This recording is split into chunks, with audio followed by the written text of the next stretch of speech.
there you have it. The 2 holes are drilled. Now we're gonna test out the overflow box to make sure that it fits.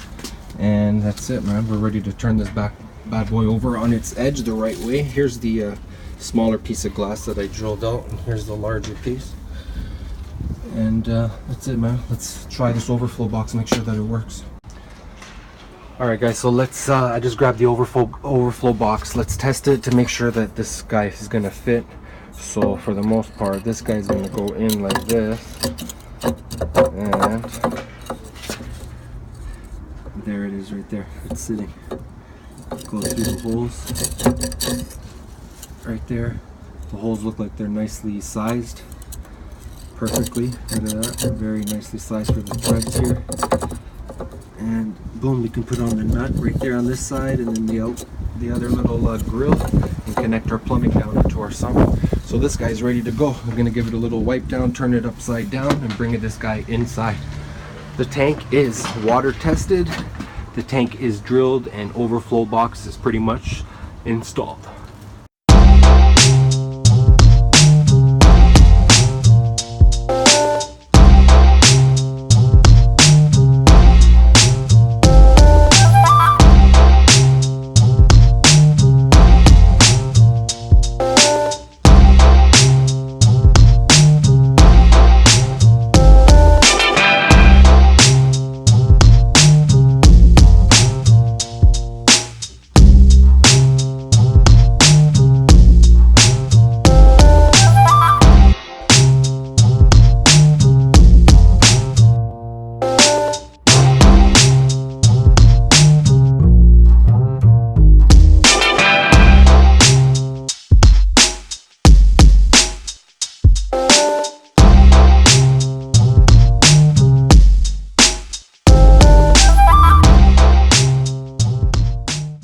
Alright guys, the tank is now all clean. The tank is drilled. It's been through the water test. We are ready to install the overflow box. So I just wanted to give you guys a closer look of the installation of this overflow box. So if you ever do decide to purchase one, it's pretty straightforward from start to finish, from drilling the holes to using the template to installing it. I just wanted you guys to have a better look so you guys can see how it actually gets assembled. So for the most part, what I'm suggesting to the client, instead of installing this all and then having to connect your hoses for your return pump, I'm suggesting for him to basically place this in here temporarily, as so, and then basically get someone to probably hold it in place for you while you roughly plumb up your hose to your sump filtration. I don't suggest tightening this all perfectly snug and then doing your hose and connecting it all, because then you're going to probably slowly start to move it and put some pressure on it. I suggest working with it freely. Connect your hose, put a clamp, have the rough size to where it's going to be the way you need to turn it and position it, because I know hoses is not really that easy to work with, but it also at the same time can be easy versus PVC hard plumbing and gluing.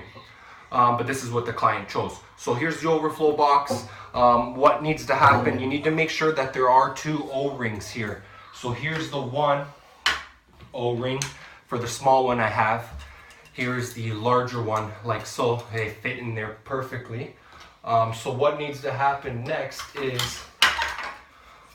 this square plate needs to go over, like so. Make sure that the rubber's sitting nice and flat. Well, why don't I do this actually on the tank? That was the whole point of this. So the rubber's sitting at the back. Okay, so there's the rubber there, like so. You place this guy on the front. Then you can tighten it up like this.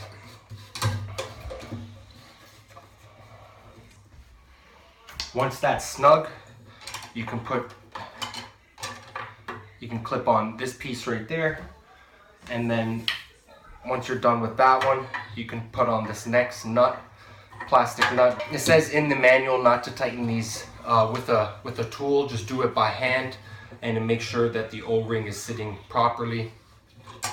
This guy's gonna click onto there like so. Let me just see if there's one way more than the other that it prefers.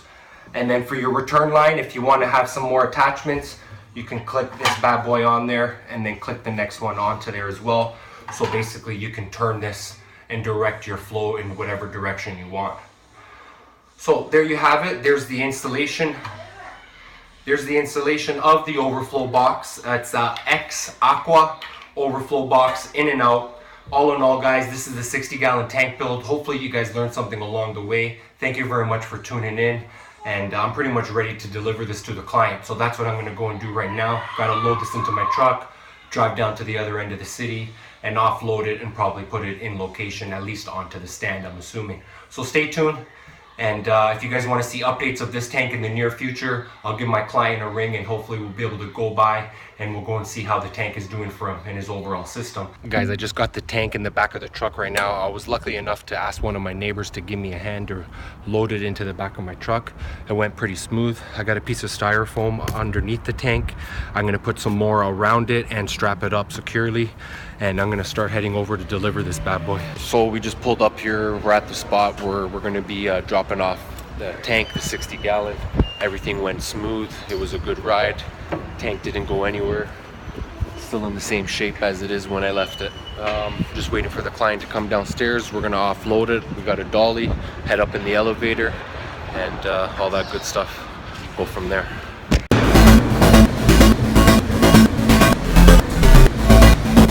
Well guys, that's a wrap. The 60-gallon tank is delivered safe and sound, and we are ready to go home. So stay tuned for the next episode.